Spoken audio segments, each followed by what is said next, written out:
Hi again guys, I'm back with another unboxing from my latest order from HK Now Store. And the next one out of the box is this, another crazy Octahedron. I think they've turned them all in the box to stop them moving around actually, because they've all been like that when I've taken them out, all but one I think. So yeah, this is the final one. This isn't a full set of planets, this series, unfortunately. I can't explain that actually in a moment. This is the Jupiter version, so once again we've got 4 circles and 4 regular faces. Yeah, the reason there aren't so many versions, you think because it's got 8 faces you have more possible versions than the cubes, but the thing is, the way the faces interact, you can only make a certain number of versions. Let me see if I can explain that better. When I turn this face, there's only 3 faces that are interacting with each other. I haven't changed this face really, and obviously I've moved the position of the corners, but I haven't actually changed anything on the face. These 3 faces are all circle faces, so only the circle faces interact. You can't turn, there's no way I can get anything from the pink face to appear on the white or the green faces. There's no movement that will do that. It'll only ever go to the blue face or the red face, if you see what I mean. It's not going to the other 4 faces, so the ones with the circles on.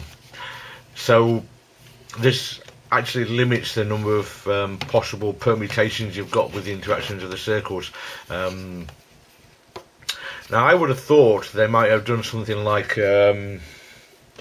say make this a circle face and this one a regular face, because then you could have turned the regular face onto the same piece, the same face as the circle faces, and then there would have been a better variety of puzzles.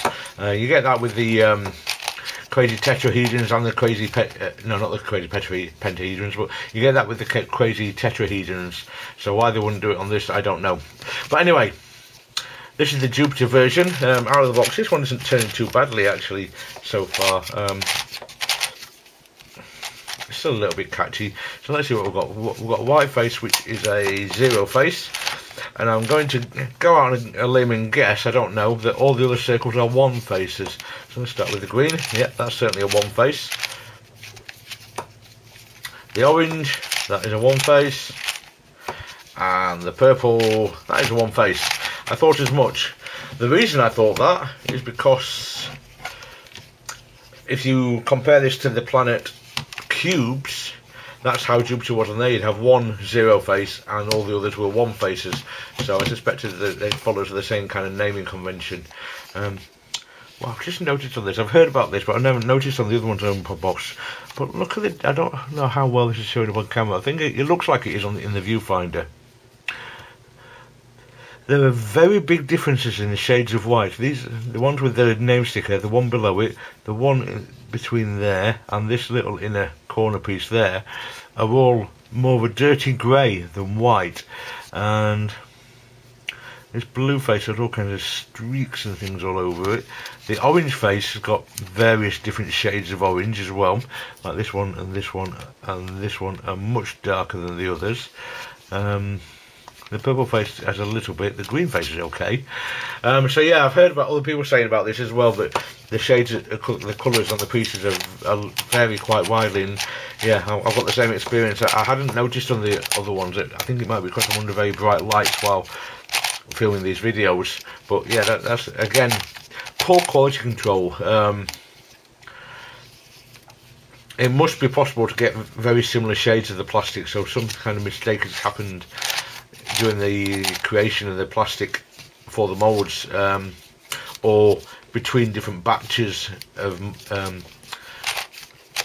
pieces, and that's something they should pick up on and rectify, and not send them out like this. But it does annoy me. You get a lot of this, especially more these days, it seems, poor quality control and sending them out anyway, not trying to rectify the problems, and it's extremely annoying, I think, considering the amount of money we spend on these puzzles. I mean, I've spent quite a lot of money on this order, and it's not a lot to ask to have a bit of quality control on things like the colours of the plastic and things, I don't think, but oh well. Anyway, I'm going to do the same with this as I've done with the other ones. I'm going to go away and have a play around with it, do some breaking in, try and do some lubing, see what I can do with the turning quality, and I'll be back with some more thoughts. Okay then, so I've done some breaking in and lubing. What I've actually used is a combination of silicone oil and marrow lube, and it's actually turning quite nicely now with that lubing.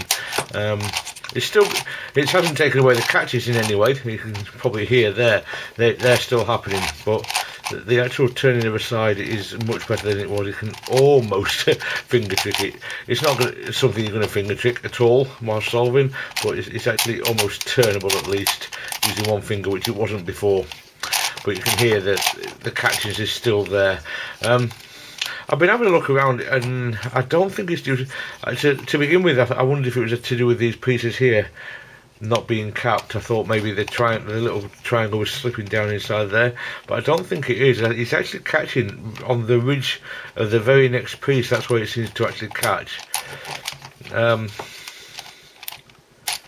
Or also the point of the little triangle catches on that. You can see that gap between the two green pieces, between the green circle and the edge. That triangle can sometimes slip into there, and that's what's catching right there. That little triangle just needs to be forced past there. And while trying to break it in, I have had a major explosion, and I was scrabbling around on the floor trying to find my one of the green inner circle corners. And maybe they see exactly what I mean. I don't know how well that's showing up. I think it's okay. I'm looking in the viewfinder. You can see that the green triangle is actually caught on the join between the pink and the white edge piece. It's not actually down in that uncapped piece. It's actually the edge piece that it's caught against. So every time that happens, if you don't notice it, it's happened on the back side sort of thing while you're turning this. That's when you're getting the explosions. And the problem was, because I was breaking it in as well, I was just turning it with abandon once I kind of got it going, and yeah, just turned it a bit too far, and yeah, a whole side of pieces fell out. But anyway, I'm going to scramble this one up. This will be the first one I've scrambled. I'm kind of doing it in a different order to the way I got them out of the box, which may seem a bit confusing when you're watching the unboxing videos, but oh well, that's the way it is. The reason is, I think this is the one to start with, the Jupiter one, just the same as it was on the cubes, which is where I started on the crazy cubes, and I think this is the likely candidate to be the one to start with if you're doing if you're getting a series like this. I like to try and solve them in a difficulty progression, so you start with the easiest one and work your way up. I'm not sure whether this or the Venus one would be the easiest one. I think it's a toss up between those two, but we'll see. And yeah, I think this will be the easiest one. I've been having to play around with it, and I managed to, well, it looked like I had just two inner corners, the circle corners, swapped, but it was white and purple. I posted a picture on Facebook in the puzzle photography group I'm a member of. It looks like I just had the white one there and the purple one there swapped, but what was actually happening is that the purple one had gone to there, the white one had gone to there, and the other white one had come back down here. So it's actually a 3-cycle, as I'm sure you know. It's not possible to do a 2-cycle on these puzzles, and so I haven't actually tried doing anything to get the edges matched up as yet. Only I was just playing around and seeing what happened, and lo and behold, I actually got the corners swapped. So what I need to do is turn each piece up to the white face, the circle edges, and the circle pieces, should I say, and get those split up from there, the pieces they belong with. So any others that are still matched up. What else we got? Orange.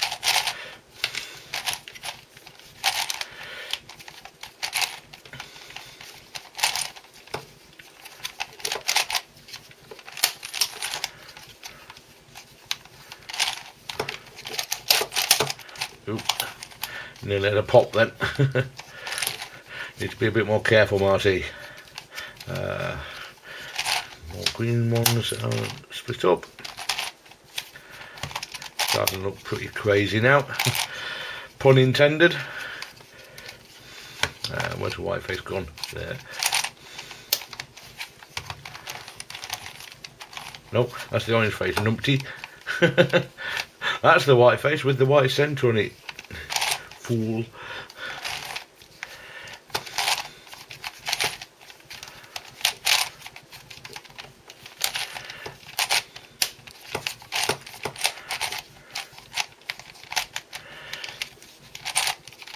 Okay, I think we're about got everything, all the circle pieces split up from each other. So now for some random turns, and I think that should do it. I'll go away, see what I can do solving wise. I've actually solved the regular octahedron before recording this scramble video, scramble section of the video, as the one I showed you. I'm not sure if it's a visual, this unboxing or another one now, so I could be talking nonsense. But anyway, it was scrambled on my shelves, and I gave that a solve before scrambling this, just to give me a little bit of practice at the regular solve again, just to kind of make sure I remembered how to solve that. Of course, it's going to be tough enough without having to try and figure out how to solve the main octahedron. So yeah, I have a plan for solving. I don't know how successful it's going to be right now, but I'll go away, try to solve it, and come back to you with some more thoughts a little later. Okay then, first of all, let me apologise for my voice today. I've woken up a little bit hoarse this morning, I don't know why. But yeah, I've got the Jupiter crazy octahedron solved again now, as you can see. A few issues with it. First of all, the turning quality hasn't improved in any way since I recorded the earlier part of this video. So all the catches and things are still happening. While solving it, I did have an explosion. Basically, one full side pretty much fell apart, so I had to disassemble and reassemble the whole thing, which is a pain in the backside. So I had to do that and then re-scramble it and start the solve over again. So I was being even more careful with the turning, but even so, I mean, I was already being careful when I got the explosion, just trying to push it past a bit with a sticky point, and yeah, about what, a dozen pieces fell out instantly, sort of thing. So no way for me to know exactly which position they were in, so no choice but to start over. Yeah, even though it's lubed, it doesn't seem to have made much difference, and it certainly hasn't broken in any further, so I think that's the best it's going to get as it is now. Now, with a bit of care, generally speaking, it's okay, but it just seems to get stuck for no reason whatsoever now and again. I might end up trying the filing on these pieces, but I'm quite loath to do that because I'm quite good at damaging things when I try and do that kind of thing. So I might just have to live with the way it is at the moment. But anyway, onto the solving side of things. All the turning issues aside, I really enjoyed the solve of this puzzle. Wasn't horrendously difficult. I was able to solve it just with my knowledge of the Jupiter Crazy Plus Cube and the regular face turning octahedron. It's using a combination of those two puzzles. The knowledge you gain from solving those gives you enough information to be able to solve this. So it wasn't unbelievably difficult. In fact, I solved it a little bit easier than I kind of expected to on this. I expected the craziness to cause more problems. I was expecting things to get out of place that didn't. I did find a lovely little free cycle for the inner corner pieces, which works really nicely, and I did that while I was actually playing around with it before scrambling it, while I was trying to break it in a bit. However, I thought I'd better memorise that just in case, because you never know, I might need that at the end of the solve, and then, lo and behold, I did. So that worked out really nicely. It's a lovely little free cycle. I will do a tutorial for this puzzle, because I'm sure there are a few people getting these now, and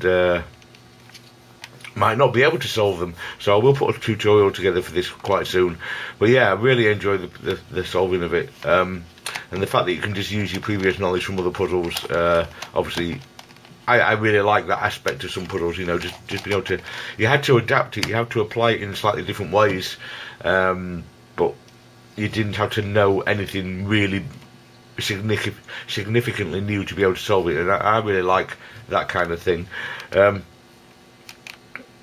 But yeah, I don't think there's much else to say about this puzzle anymore, guys. Yeah, it's a fun solve. It has some turning quality issues. There's no two ways about it. There's no denying it. It certainly has its problems, but with some care, you can play with it perfectly okay. Generally, you might have an odd pop or explosion. If you want this puzzle, I'm afraid you're going to have to live with that or modify it yourself to try and stop them. But it's still a fun puzzle and worth having, I think, despite the problems. Even though I think those problems shouldn't be there, they should be caught before the puzzle goes to market. It's not, anybody who played with one of these before they went on sale would have known that they had these issues. So why they weren't fixed before that, I don't know. But oh well, that's the way it goes. It's frustrating sometimes, but if you want these puzzles, you have to live with it. So yeah. Okay then, guys, thank you very much for watching, and I will see you next time. Take care now.